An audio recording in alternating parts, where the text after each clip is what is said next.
She raised 5 orphan boys alone. Years later, they gave her the surprise of a lifetime. Rosemary was 35 when her world collapsed. After 7 long years of marriage and countless failed attempts to have a child, her husband walked away. No warning, no conversation. Just a single note on the kitchen table. I can't do this anymore. I'm sorry. And just like that, he vanished. No volví. No explanación. Just silence where love used to live. She read that note 100 times, hoping the words would somehow change. But they didn't, and neither did the loneliness that followed. The silence echoed louder than words ever could. Shame, heartbreak, and a mountain of questions consumed her. She had dreamed of being a mother, a wife, part of a family. Now she was divorced, childless, and broken.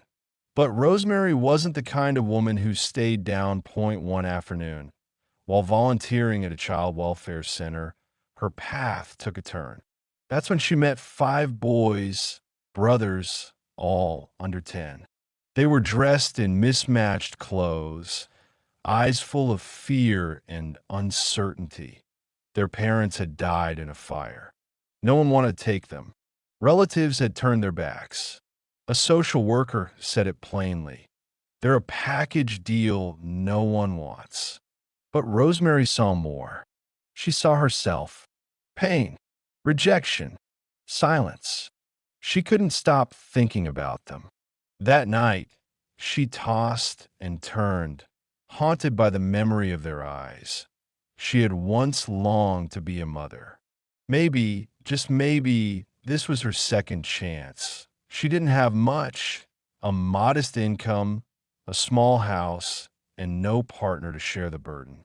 But she had something stronger, a heart ready to love. And so, she made the bravest decision of her life point one by one. She brought them home. First came Henry, the eldest, shy but fiercely protective. Then Kenneth, quiet and observant, always thinking. Next, the twins, Joshua and Joseph, inseparable, full of laughter and mischief. And finally, baby Divine, just 5 years old, with cheeks like soft bread rolls and a voice that could melt ice. The early days were chaotic. Food ran low, school fees stacked high, sleepless nights, tantrums, broken furniture, doors slammed, tempers flared. But in the middle of the noise, something extraordinary began to grow out of family. They danced barefoot in the rain, sang gospel songs every Sunday, and told stories over steaming plates of jollof rice. Rosemary taught them how to tie ties, say sorry, cook, pray, and most of all, how to love. She wasn't perfect. Some nights, she cried alone in the bathroom. But she never gave up, because mothers don't. Years passed. The boys grew. Henry earned a university scholarship. Kenneth launched a tech blog that went viral. The twins started a fashion brand that took off. And Divine, the baby, had a voice that touched the world. They moved away for school, jobs, and opportunities. But no matter where life took them, they always came back home. To her, her small house, though worn, remained their anchor. The roof leaked, the floor creaked, but it was filled with memories, warmth, and unconditional love. Rosemary never asked for anything in return, but deep inside, she carried a quiet dream of a better home, one where the walls didn't whisper with age, with a garden bloomed just for her. On the morning of her 60th birthday, Rosemary woke to the smell of fresh bread and coffee. Laughter filled the house. Her boys had returned. From the old bench outside, she watched them tease, joke, and talk over each other like they were still children. Her heart was full. Then Henry stepped forward, holding something wrapped in white cloth. "Mama," he said gently, "we have something for you." She was puzzled. She'd always told them not to waste money on her. But this wasn't just a gift. Henry unwrapped the cloth. Inside was a large silver key tied to a ribbon. "What is this?" she asked, her voice trembling. Kenneth smiled. "It's yours now." The twins stepped aside to reveal a van parked just outside the gate. Inside were photos, glossy pictures of a beautiful new home, modern, spacious. White walls, wide windows, a blooming garden. "We built it together," Divine said, kneeling beside her. "For you, for our family." Tears welled up in her eyes. Her hands shook. She couldn't speak. Years of sacrifice, of giving without asking. It had all led to this moment. I don't know what to say," she whispered. Henry held her hand. "You don't have to say anything. We remember everything." And they did. Every sleepless night, every meal made from almost nothing, every hug, every lesson, every prayer. As they drove her to the new house, she looked back at the one they had just left. Not with sadness, but with gratitude. That house had been her battlefield and her blessing. But this new home? This was her reward. She touched the walls like they were dreams.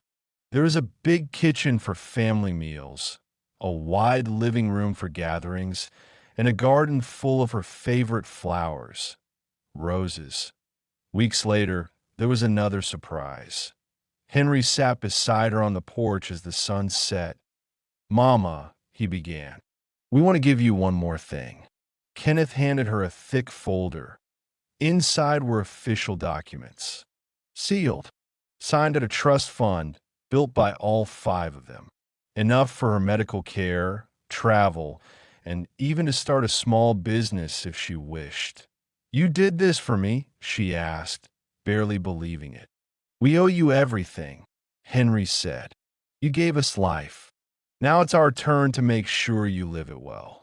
She wept, not from sadness, not even from joy, but from the deep, unshakable knowledge that she had done something right.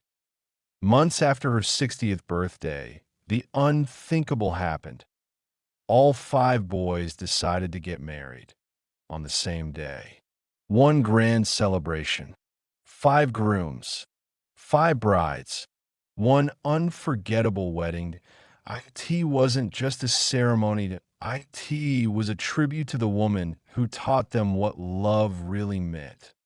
Dressed in royal blue, Rosemary sat in the front row, tears in her eyes, pride in her heart.